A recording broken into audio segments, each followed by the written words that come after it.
इस फोटो को देखकर हमें 2011 याद आता है, वो साल जब इंडिया ने वर्ल्ड कप जीता था।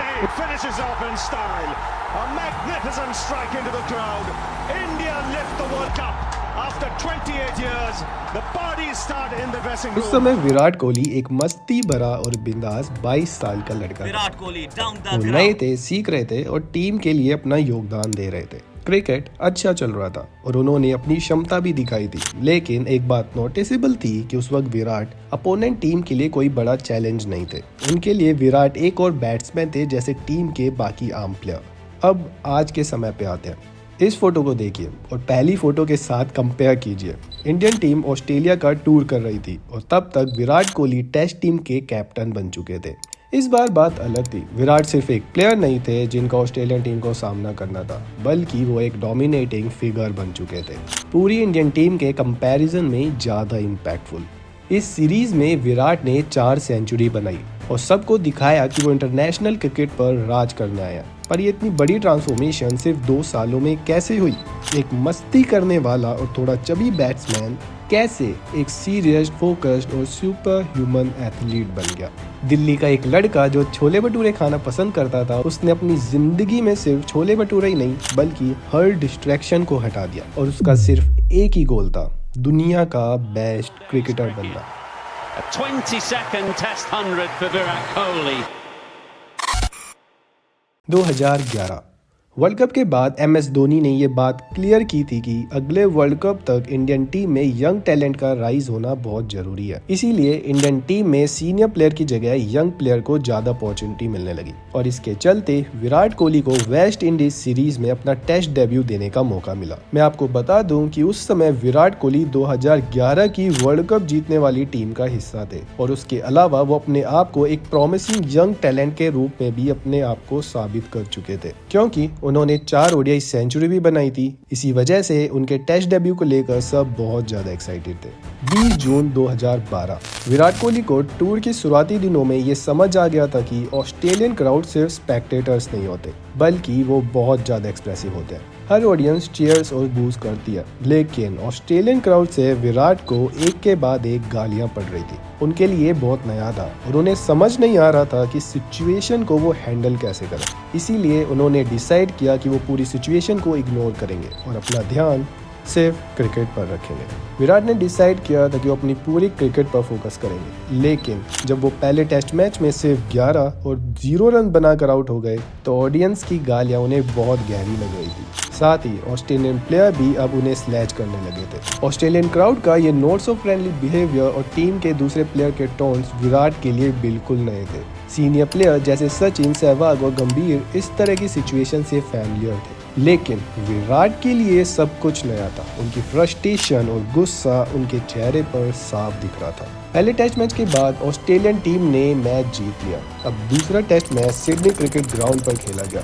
इस मैच में विराट कोहली सिर्फ 23 रन बनाकर आउट हो गए और पूरी इंडियन टीम सिर्फ 161 रन पर ऑल आउट हो गई।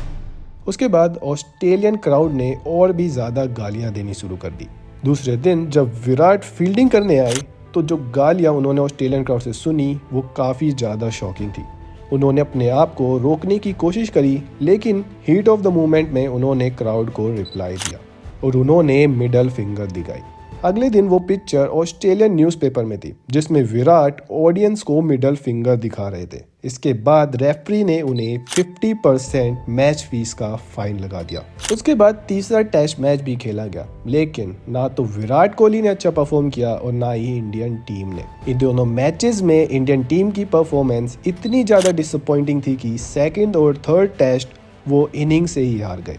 ऑस्ट्रेलियन की तरफ से मिचेल क्लार्क ने ट्रिपल सेंचुरी बनाई थी और उनके अलावा तीनों प्लेयर ने सेंचुरी बनाई। वह इंडियन टीम का अब तक कोई भी बैट्समैन सेंचुरी नहीं बना पाया था। इस वजह से लोग इंडियन टीम और विराट कोहली को काफी ज्यादा क्रिटिसाइज कर रहे थे। कुछ लोग तो ये कह रहे थे कि विराट कोहली टेस्ट क्रिकेट खेलने के लिए अभी रेडी नहीं है। इनफैक्ट संजय मांजरेकर ने तीसरे टेस्ट मैच के बाद एक ट्वीट किया था जिसमें उन्होंने कहा था कि विराट कोहली को एक और बार खिलाओ, जिससे उनको ये दिख जाए कि वो भी इंटरनेशनल स्टेज पर फिट नहीं है। लेकिन चौथे टेस्ट मैच के बाद सब कुछ बदलने वाला था। सीरीज तो इंडिया हार चुकी थी। अब इस पॉइंट तक मैच को जीतना मुश्किल हो गया था, लेकिन सीरीज के एंड तक इंडियन टीम को एक उम्मीद की किरण नजर आई। इस आखिरी टेस्ट मैच में ऑस्ट्रेलिया ने पहले बैटिंग की थी और रिकी पॉन्टिंग और माइकल क्लार्क दोनों ने डबल सेंचुरी बनाई थी और ऑस्ट्रेलिया ने इंडिया को 604 रन का टारगेट दिया। अब तक ये साफ हो गया था कि ऑस्ट्रेलिया की टीम ऑस्ट्रेलियन कंडीशन में इंडियन टीम से काफ़ी बेहतर थी और विराट कोहली इस डिफरेंस को क्लियरली देख पा रहे थे। लेकिन उसके साथ ही ऑस्ट्रेलियन टीम का एटीट्यूड भी विराट को काफ़ी ज़्यादा चुभ रहा था। वो सिर्फ इंडिया को हराना नहीं बल्कि इंडिया को नीचा दिखाकर जीतना चाहते थे और ये बात विराट को फ्रस्ट्रेट कर रही थी। पर अब वो पॉइंट आ गया था जब विराट ऑस्ट्रेलियन प्लेयर को जवाब देना शुरू कर दिया था। उन्होंने अपने जेस्चर और लैंग्वेज का इस्तेमाल करके ऑस्ट्रेलियन टीम को जवाब दिया। जब विराट बैटिंग कर रहे थे तो वो हर सिंगल रन पे जवाब दे रहे थे, एक साइड से एक हम्बल प्लेयर की तरह, अपने रन से नहीं बल्कि अपने एक्शन से। और अब विराट कोहली बैटिंग भी कर रहे थे, वो टिक कर खेल रहे थे और धीरे धीरे अपनी इनिंग को बिल्ड कर रहे थे। इस वक्त ऑलमोस्ट हर कोई कोहली के अगेंस्ट था। ऑस्ट्रेलियन प्लेयर से लेकर इंडियन क्रिटिक्स तक हर कोई विराट को बस फेल होता हुआ देखना चाहता था। विराट के लिए ये वक्त काफी ज्यादा चैलेंजिंग था, लेकिन वो फोकस्ड रहे। उन्होंने अपने आप को कह दिया था, When my back is against the wall, the only way is to move forward। और कोहली ने इस टेस्ट मैच में ये करके दिखाया था। एक तरफ से इंडियन प्लेयर की विकेट्स गिर रही थी, लेकिन दूसरी तरफ कोहली एक चट्टान की तरह खड़े थे। और जब एक लंबे इंतजार के बाद विराट ने अपने 100 रन कंप्लीट किए, जो उनका सेलिब्रेशन था वो देखने लायक था। ये उनकी पहली टेस्ट सेंचुरी थी ऑस्ट्रेलिया के खिलाफ और ये इंडियन क्रिकेट फैन के लिए एक नई उम्मीद का फारोस था। विराट कोहली ने टफ सिचुएशन में ये सेंचुरी बनाई और इसके साथ उन्होंने अनाउंस कर दिया था कि वो इंडियन टीम के लिए एक बदलाव ला चुके हैं। विराट इस मैच में 112 रन बनाकर आउट हुए और सीरीज में 300 रन बनाकर इंडियन टीम में लीडिंग रन स्कोरर बने। इस सीरीज के बाद विराट कोहली का क्रिकेट के लिए पर्सपेक्टिव बिल्कुल बदल गया था। उन्हें इस टेस्ट सीरीज में ये रियलाइज किया कि जब वो अपनी बैटिंग के लिए ग्राउंड में उतरते हैं तो ऑस्ट्रेलियन प्लेयर में उनके लिए कोई रिस्पेक्ट नहीं थी। उनकी बैटिंग से कोई डरता नहीं था। वो चाहते थे जब वो सामने वाली टीम के अगेंस्ट बैटिंग करे तो सामने वाली टीम उनको रिस्पेक्ट और डर से देखे कि अगर उन्होंने विराट को आउट नहीं किया तो उनका मैच हाथ से निकल जाएगा। और इस रिस्पेक्ट को अर्न करने के लिए विराट ने अपना गेम ही बदल दिया और इसी का नतीजा था कि सीरीज के बाद उनकी परफॉर्मेंस में सफाई दिखने लगी थी। ऑस्ट्रेलिया का टूर 2012 फरवरी में खत्म हुआ और इसके बाद Commonwealth bank tri series start हुई, जिसमें कुछ ओडीआई मैचेस ऑस्ट्रेलिया और श्रीलंका के अगेंस्ट होने थे। इस सीरीज में विराट ने श्रीलंका के अगेंस्ट 133 नॉट आउट बनाए और इसी साल अगले महीने में मार्च 2012 में एशिया कप खेला गया, जिसमें कोहली ने श्रीलंका के अगेंस्ट 108 और पाकिस्तान के खिलाफ अपना करियर बेस्ट 183 रन बनाए। ये कुछ महीने थे जब विराट ने हर जगह डोमिनेट किया था और उन्होंने सबके मुंह बंद कर दिए थे। अब ये लग रहा था कि विराट ही सचिन तेंदुलकर के सक्सेसर बनने वाले हैं। जब सब कह रहे थे कि कोहली एकदम परफेक्ट फॉर्म में है और उन्हें अपनी गेम को बदलने की कोई ज़रूरत नहीं है, तभी उनकी पर्सनल जर्नी में एक बड़ी प्रॉब्लम आ गई।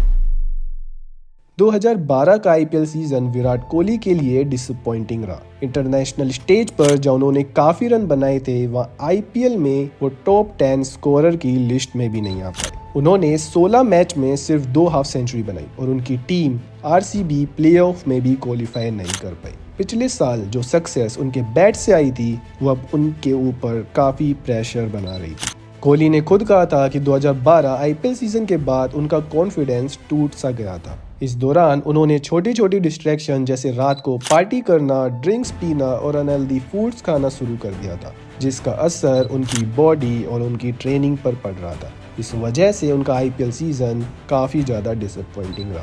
जब आरसीबी को उनकी सबसे ज़्यादा ज़रूरत थी तब उन्होंने अपनी टीम को मैच नहीं जीतने में मदद करी। ये बात उन्हें पर्सनल लेवल पर सबसे ज़्यादा चोट पहुंचा रही थी, खासकर तब जब उन्होंने अपने आप को शर्टलेस मिरर में देखा। उन्होंने सोचा कि एक इंटरनेशनल क्रिकेटर को ऐसा नहीं दिखना चाहिए। इसी मूवमेंट से उनकी ट्रांसफॉर्मेशन की असली जर्नी शुरू हुई। सुबह से ही उन्होंने अपनी लाइफ के डिस्ट्रैक्शन को दूर करना शुरू किया और डिसिप्लिन को अपनी ज़िंदगी में शामिल किया। उन्होंने अपनी हर एक्शन को मॉनिटर करना शुरू किया और इंडियन क्रिकेट फैंस ने उन्हें एक नए रूप में देखा।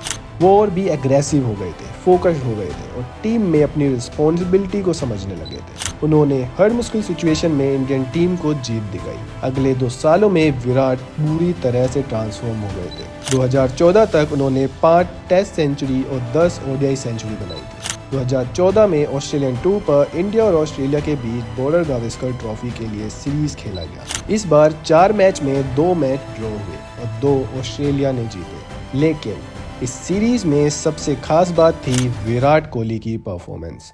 उन्होंने 4 मैच में 4 सेंचुरी बनाई और पहले टेस्ट मैच में तो दोनों इनिंग में सेंचुरी बनाई थी। इस सीरीज में विराट कोहली ने टेस्ट कैप्टनसी भी की थी और इसी सीरीज में MS धोनी ने अपने टेस्ट करियर की रिटायरमेंट का अनाउंसमेंट भी किया। विराट कोहली की जर्नी एक बेहतरीन मिसाल है कि कैसे एक इंसान अपनी गलतियों से सीखकर अपने अंदर डिसिप्लिन लाकर अपने आप को नए शिखर पर पहुंचा सकता है। 2012 के डिसअपॉइंटमेंट से लेकर 2014 के ट्रांसफॉर्मेशन तक कोहली ने सिर्फ अपने खेल को ही नहीं बल्कि अपने पूरे अप्रोच को बदला, जो आज उन्हें क्रिकेट के दुनिया का एक महान खिलाड़ी बनाता है। ये कहानी सिर्फ एक क्रिकेटर की नहीं है बल्कि एक इंसान की है जो हर मुश्किल का सामना करके अपने सपनों को हकीकत में बदल देता है।